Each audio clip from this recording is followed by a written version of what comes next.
Sport insolite et méconnu, le hockey subaquatique est un peu hockey sur glace, ce que le waterpolo est au handball.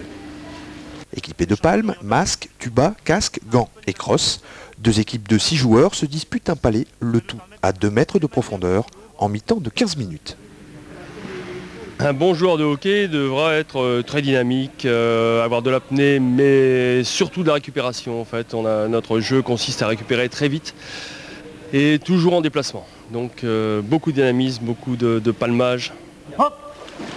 Importée d'Angleterre dans les années 70, la discipline vient d'offrir un nouveau titre mondial à la France cet été en Slovénie.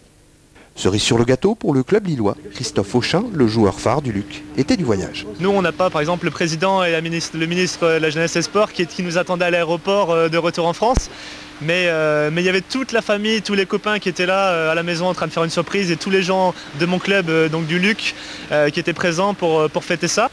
Malgré ses 5000 licenciés, une équipe de France au top, le hockey subaquatique a du mal à être reconnu en tant que sport. Il n'est pas présent au JO.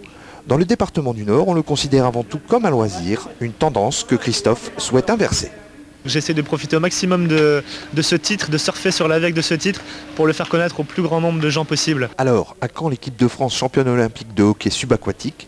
Pourquoi pas en 2016, la discipline pourrait en effet rejoindre les grands sports collectifs olympiques d'ici là.